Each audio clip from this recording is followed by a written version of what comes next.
Bien-aimés dans le Seigneur, soyez bénis, les amis fidèles de 12 heures Jésus dans ma pause. 12 heures Jésus dans ma pause, c'est le rendez-vous des enfants de Dieu, c'est le rendez-vous de ceux qui espèrent en Dieu, c'est le rendez-vous de tous ceux qui croient que Jésus est important dans leur vie et il peut toujours apporter quelque chose de nouveau. Nous sommes bénis encore aujourd'hui, mercredi, pour passer un temps fort avec tous les amis fidèles de 12 heures Jésus dans ma pause. Nous prenons ce temps parce qu'il y a des gens qui travaillent toute la journée, ils n'ont pas le temps peut-être de se rendre à l'église. Le soir, ils rentrent fatigués, mais nous profitons pendant leur temps de pause. Alors qu'ils travaillent à 12 heures, on leur donne la pause au service, dans l'administration, dans les entreprises privées. Et pendant les 30 minutes de pause là, nous profitons aussi pour que les enfants de Dieu aient la possibilité d'écouter la parole de Dieu et de passer quelques minutes seulement dans la prière, afin que Dieu intervienne dans leur travail, Dieu intervienne dans leurs activités. Voilà pourquoi même ceux qui ont leurs activités privées, leurs fonctions libérales, qui sont dans leurs boutiques, dans leurs maisons, ils sont aussi appelés à prendre part à cette émission et Dieu les bénira. Nous sommes aujourd'hui en déplacement, nous n'avons pas tenu l'émission dans notre lieu d'habitude au bureau, mais nous sommes aujourd'hui à Mongafula, là où j'ai été invité pour la prière de la consécration de la maison.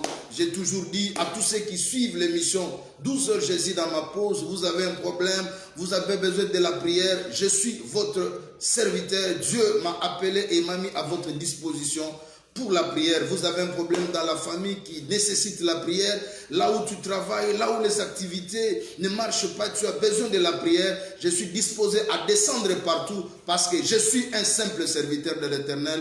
J'ai été établi au service de Dieu pour le bonheur de son peuple. Voilà pourquoi j'aimerais que nous puissions partager encore ce midi sur une pensée qui est dans le livre de Josué. Josué chapitre 1er à partir du verset 1er jusqu'au verset 3. La Bible dit, Moïse, serviteur de l'Éternel, était mort. Alors Dieu appelle Josué, il lui dit, Josué, serviteur de Moïse, mon serviteur Moïse est mort. Tu dois prendre la relève, tu dois te lever et prendre le bâton de commandement pour prendre le peuple jusqu'à le conduire à la terre promise. Et Dieu dit une chose importante sur laquelle nous allons nous fonder pour prier quelques minutes avec toi. Dieu dit à Moïse, prends le peuple et tu marcheras avec lui. Tout lieu que foulera les plantes de vos pieds, je vous les donnerai en possession. Dieu donne le pouvoir imminent, irrésistible à Josué en leur disant, partout où vous entrerez, partout où vous mettrez vos pieds, dès que vos pieds foulent ces lieux-là, je vous les donne en possession. Oh, vous qui êtes déjà entrés en ligne, manifestez votre présence, commentez, enrichissez la mission. Vous savez que l'émission 12 heures Jésus dans ma pause, c'est une émission interactive, c'est une émission participative. Elle est aussi bilingue, cette émission, elle est bilingue. On tient ça en français et en lingala pour nous permettre de participer. Émission 12 heures Jésus dans ma pause. Lelo tozo lobela likolo ya pouvoir onzambe a manifesta kana via moto et sika makolo na ye ezonyata. Zamba ebisi Josué que mosali langa Moïse akufi. Yo sukozo zo relève pour continuer marche na peuple oyo. Mais yeba ndengo zo zo bango potando sa peuple bokati sangambo. Na pesio malobo simbango. Bisika nyonso matambe ya makolo na yo ekonyata na pesio yango. Oh, bisika nyonso matambe ya makolo na yo ekonyata na pesio yango. Oh, que Dieu bénisse l'apôtre Jean-Pierre avec l'église Menaf qui réagit déjà. Tous ceux qui sont déjà en ligne, vous pouvez réagir et Dieu vous bénira. Dieu vous bénira. Je vais garantir et rappeler à un enfant de Dieu, il faut aïebake, bon liminaye pas nzambe, et likene pas nzambe. Zambazo pesa ye possibilité à kotambola na pouvoir. Pouvoir de caractériser non seulement bon motonaye, et ko caractériser non seulement maloba naye, même makolo naye. Bisika nyonso agonyata et pesa melie. Nzamba ebisi Josué, oko kende na peuple, boko katisa ngambo, mais bisika nyonso matambe ya makolo na bino ekonyata, partout où les plantes de vos pieds ekonyata na pesi bino yango. Ce n'est pas pour rien que tous ceux qui marchent avec Dieu sont appelés à vivre des victoires et à remporter devant les batailles et devant les combats. Parce qu'il y a des paroles qui les accompagnent. Maloba nzambe gotambola naye mokili bando kamwayo me makambo sala meloko ezapwani te parce que nzamba salobaki. Dieu est la parole. Jean alobi au commencement était la parole. Nzamba tambola kana maloba naye po maloba naye eza nature naye moko. Mutu nyonso andimeli nzambe Yesu azolobake moto nyonso ya ndimeli ye moto nyonso ya ndimeli ye agotambola ne longo esika nyonso konyata ata balona ke loko mabe ata basala ki bisala sala mais dès que makolo na yo ezui contact na mabele wana bokonza nzambo aloba na maloba na ye eko se caractériser pe ko se manifester na vie na yo. Voilà pourquoi mutu nyonso ya ndimeli nzambe il faut tambola na assurance azana kobanga te ata ekene sika ba biseke na lopango yo nganga zalaka ya ebike soka komi pouvoir nzambe ko accompagner ye bon nzambe oyo atamboli nango soka makolone nyati wana nzambe ozo sika wana na contrôle et comme na se contrôle ya nzambe ata force ya molile ezalaki wana ata misala bondoki occultisme ya magie ezalaki wana dès que ya kokoma wana bokonzo ya tamboli nango po nyati mabele wana azu contact na mabelo bokonza nzambe eko se manifester. Pourquoi pas mukolo moko na mboka ya Gadara Bible besaki na fumo kwa zalaki wana basako kange ba shamba goche alors la kana cimetière vine mobimba zako la na cimetière so milimo mabe tomboki epa na muto zako ko simba ya zate. Bible bi aki na esprit meko indomptable mutu moka ko ko dompter yango ya te mais mukolo moko Yesu awuti na ba ville muso awutaki aye na masuwa kaka tama zo bima na masuwa chema kolo na mboka wana ya Gadara akitisika makolo na ville ya Gadara ma Bible bi mutu wana zaki fou bazako kange ba chaîne ba lien soki l'esprit tomboki azo kata ba fer ba mabambende. Mais dès que Jésus a nyati kaka ville ya Gadara a nyati ville ya Gadara alongwe sika zaki na cimetière akimi mbango ayeti place Yesu azalaki afukami. C'est kalinga lobake na mboko yo ngana dominaka na esprit nanga esprit oyo agisaka kati ya fou wana ezaki l'esprit contraire oyo kokai ko dompter yango te ko longa yango te. Mais à comprendre que moment oyo ya esprit moko nyati mabele oyo eza supérieur nanga il faut na longo sika na zanga se soumettre nango a longo sika za ya fukami abi mwana moto nini ozana ngo contre nga tango naona ne kokite. Yesu a chassé esprit mabe oyo ezaki kati na mutu wana. C'est pour dire quoi? Et si quand nous sommes en nzambo go tambol, ataba sala bisala sala ne sika wana. Mais ndengo zo tambola wana pouvoir ya nzambe kati na yo. Parce que pesa ki malobo e pa Josué, eza ko accompagner mutu nyoso andimeli Yesu. Mais si quand nous sommes au tambol, et si quand mal colonne zo nyata, ataba consacrer ngo na molili. Mais dès que yo nyati, bokonza nzambe ne komi wana. Et c'est Dieu qui va régner. C'est Dieu qui va régner. Il dit tout lieu que foulera les plantes de vos pieds, je vous les donne. Je vous les donne.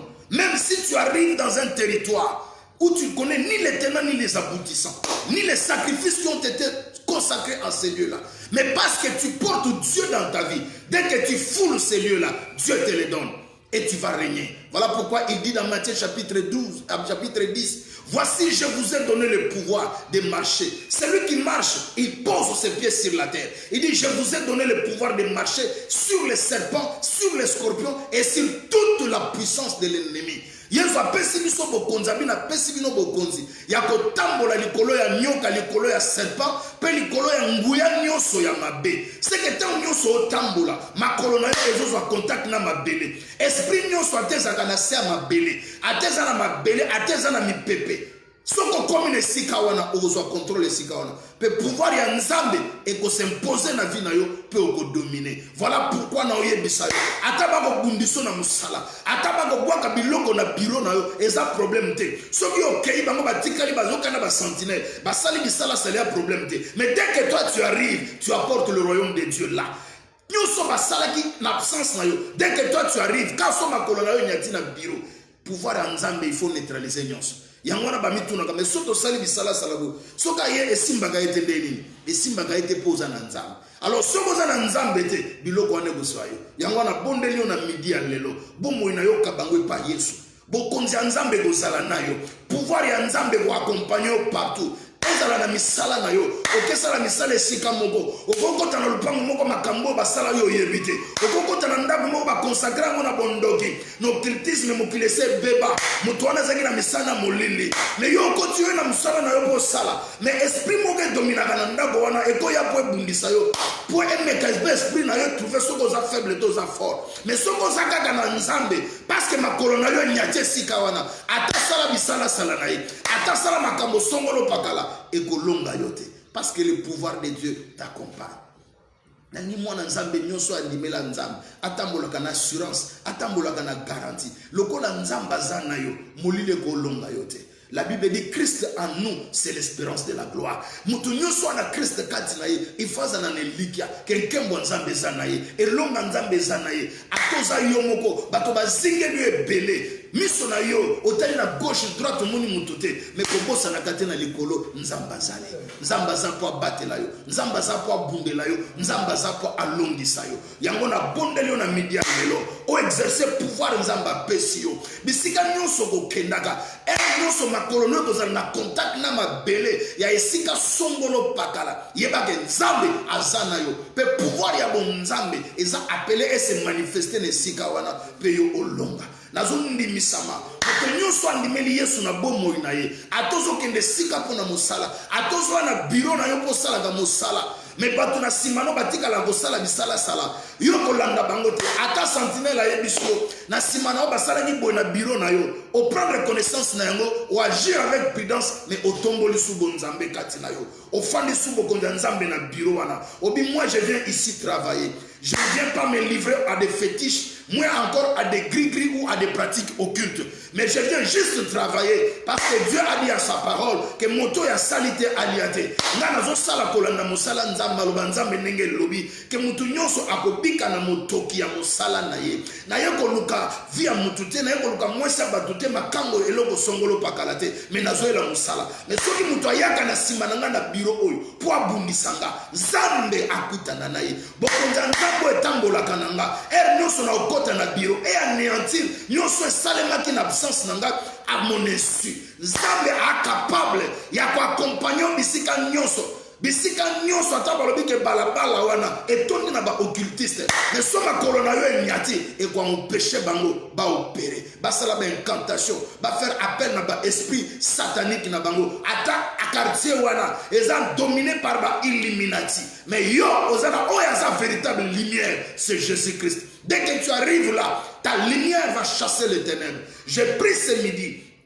que le Dieu de la Bible, qui nous a donné le pouvoir de marcher sur les serpents, sur les scorpions et sur toute la puissance de l'ennemi, soit ton partage. Que Dieu bénisse ma fille Abedi Amina, servante de l'Éternel, que Dieu te bénisse.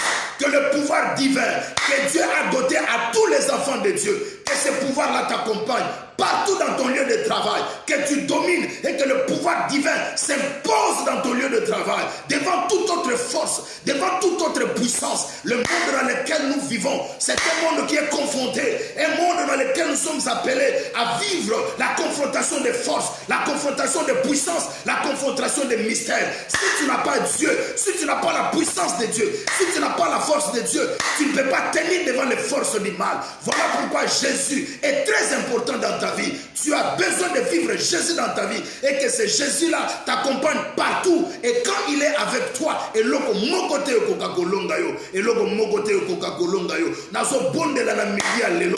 Mutu nyonso asantaka ba menace na bureau na ye. Soka ye négatika ba dossier, ezandenga yaka bokuta ngote. Po ba force mystique moko eyaka ko intervenir, eyaka ko luka ko perturber musala na yo. Po ba longolo na bureau wana, ba longolo na poste wana. Soko zo landanga na media lelo. Cha elikia no epa ya nzambe, cha kondima no epa na nzambe, ke na midi ya lelo, maloba nzambo ozoyoka, esize motema na yo, ondima na yango, pepo konza nzambe eya, efanda kati na yo, pe eko s'impose na bureau na yo, nazo sakola lokola nganga nzambe, na midi ya lelo, soki soki ba menace ezaka na ndako na yo na babutu bolala ka boyaka biloko ezoningana biloko etango likolo batolo makelele ezobeta ba présence ya force mystique bolala kate na midi ya lelo nzambe alinga exercer pouvoir na vie na yo oyebaka bisika nyonso ozonyata esika nyonso makolo na yo ezonyata ezopesamela yo ndako wana okota bokonza nzambe il faut s'imposer bokonza nzambe il faut dominer biro okotaka entreprise o bazwa yo salaka bokonza nzambe il faut s'imposer pe bokonza nzambe monisama pour que na biro na yo obando samsa na kimia ndako ozokota olalaka na kimia ate belé bakuta na makambo belé avenir côté avenir makambo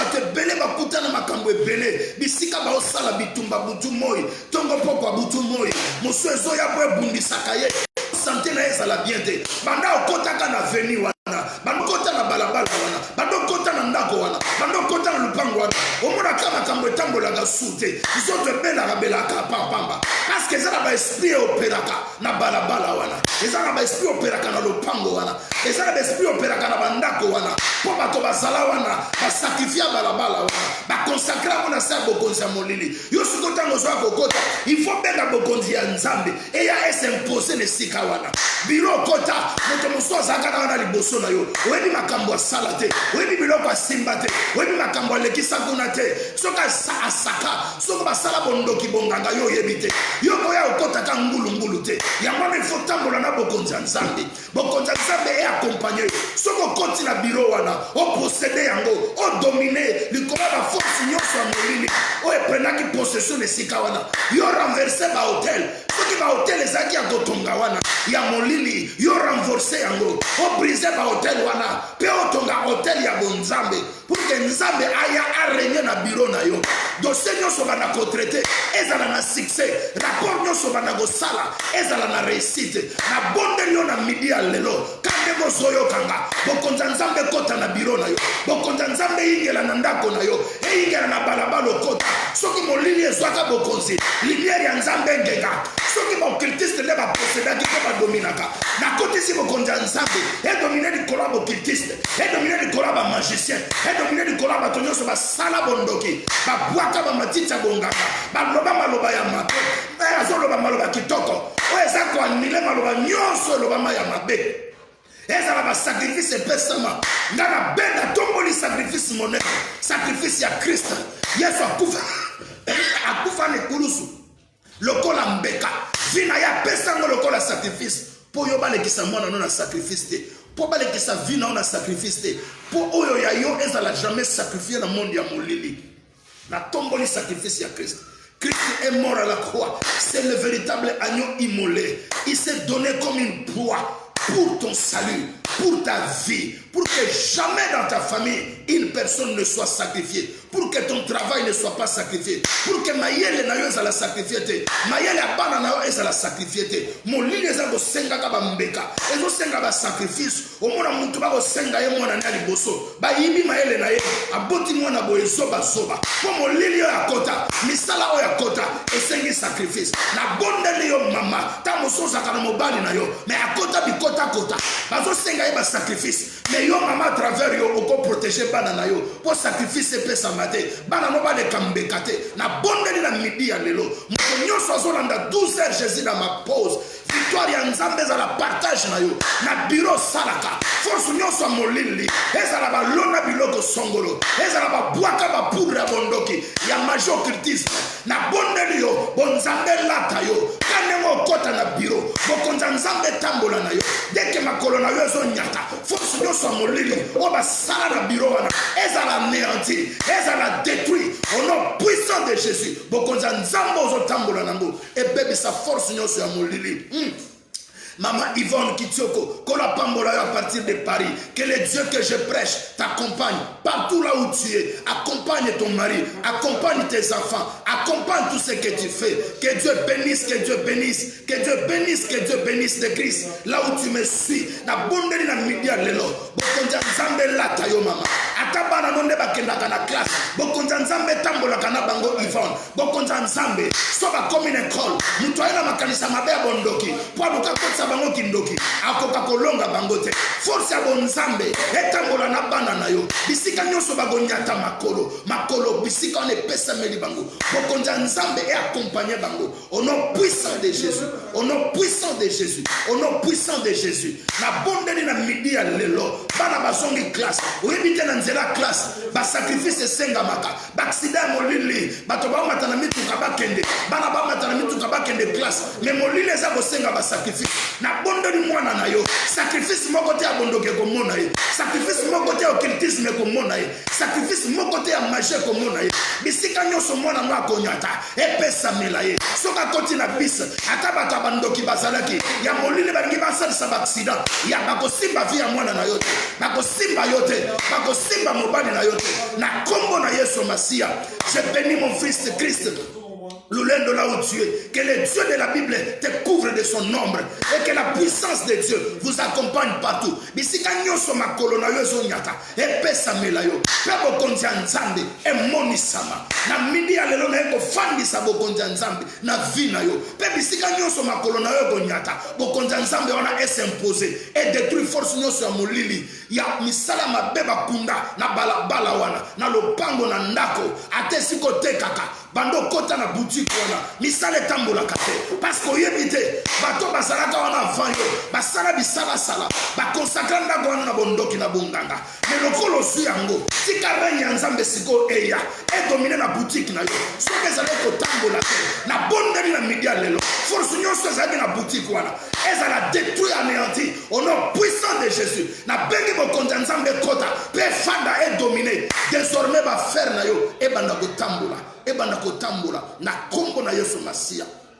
Okenda kosala misala maboko okenda kosala misala maboko okotaka bandamu musu yozo kendo sa musala na yo même mutu mususu wana zanda ko na kotisa ngo na molili yana ba chambre musu mutu akota kate mais yozo ya posala musala na yo bongisa oyebine lokote mais ndako zo kote za na makambo ebele na bondeli nzamba filika yo saka no misala maboko okenda ta musu otonga ta musu za plombier ta musu bongisa ka ba plafond ta musu sala ka ba plaquage osaka musala nyoso maboko o esenga ke mutu azotonga yo poya oui mais mutu wana soka na bondoki na ye a consacrer yango eke na bato osa misala ba chantier boyokaka na kati ya chantier ko bato bakufi e ba sacrifice mu bezo pesama mais yo mtozo kanga na media lelo vino boza la sacrifice te mutu wana soka bengisio yo ye kosala mutoki na yo ogolia mais soki alingi na sima musala po oleka mbeka ogoleka te na fandisi kokonda nzambe na vie na yo bisika nyonso kokende chantier nyonso kokota kokonda nzambe tambola na yo force moko te ya molili eza na bokonzi likolo na yo pouvoir moko te ya molili eza na bokonzi likolo na yo yo kokendo sali musala na yo po selisi bapesi mbongo na yo ozongi nzamba bomba yo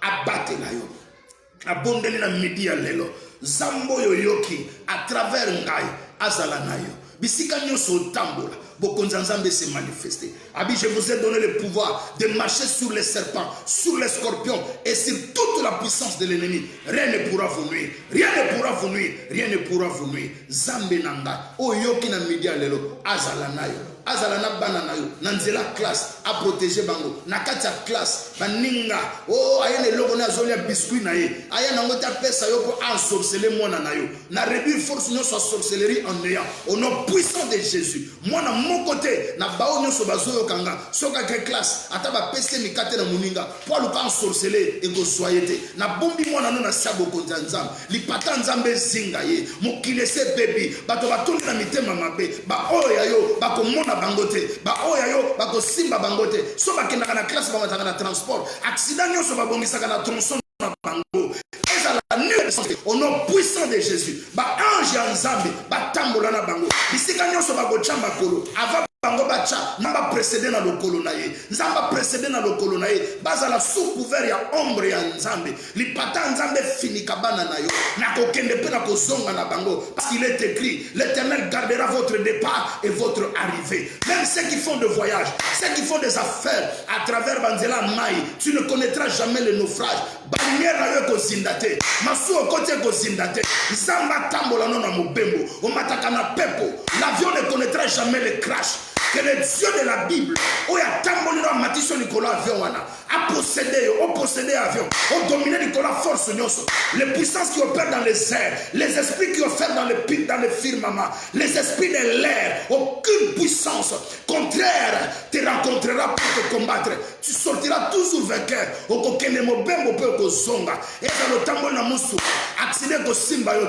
Au tambol na train, et qu'on connaître jamais déraillement. Que le train suive son parcours normal et que un mémaillon a destiné na yo normal. Na bénir motonyo sur la naginga na midi à l'élo. 12 heures Jésus dans ma pause. 12 heures Jésus dans ma pause. Parce que tu avais consacré une trentaine de minutes dans ta pause à Jésus. Que Jésus prenne au contrôle ta vie. Qu'il prenne au contrôle tes activités, ton travail. Tout ce que tu fais soit sous l'ombre du Très-Haut. Et que Dieu protège et bénisse à jamais.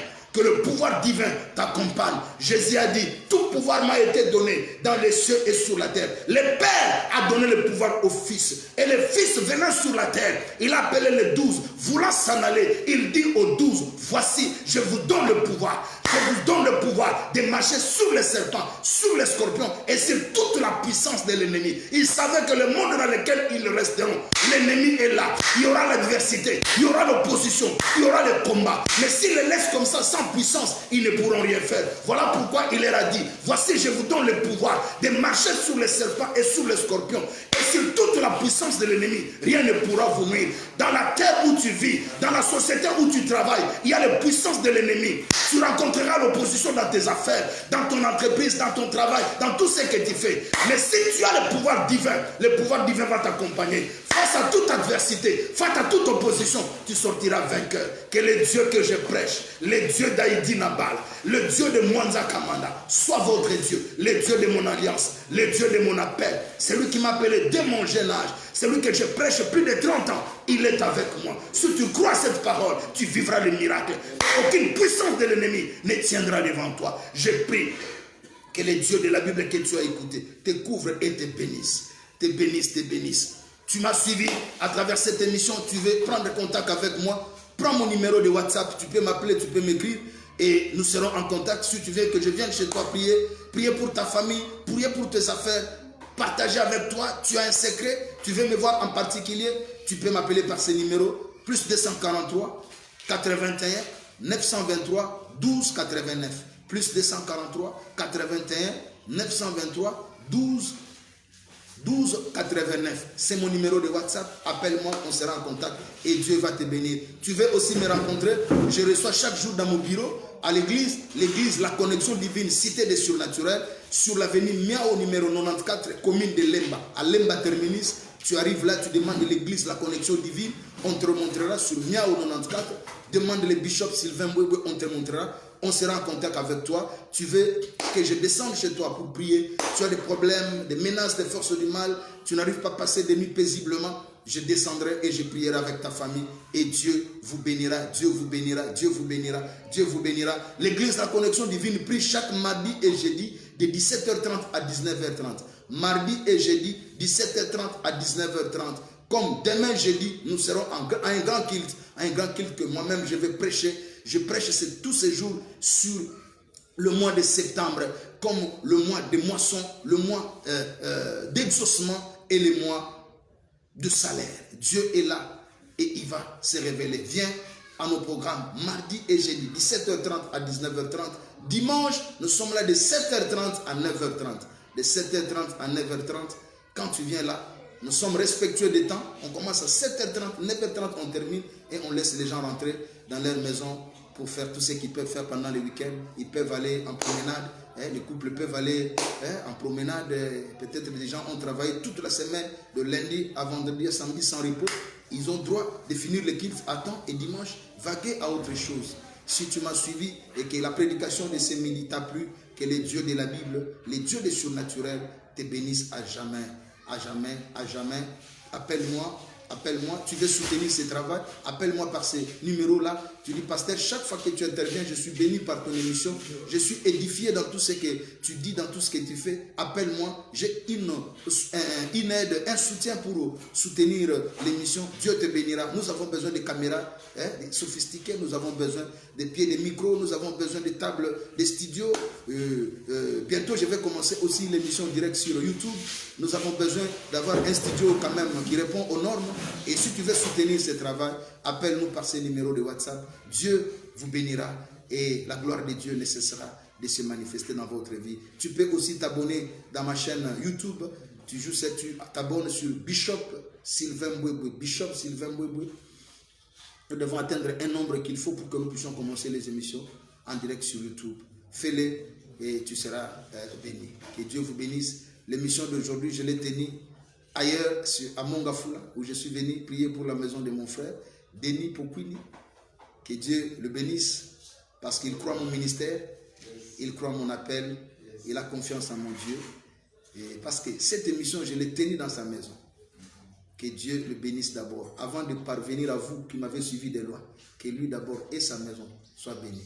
Au nom de Jésus. Amen. Bye bye, à la prochaine.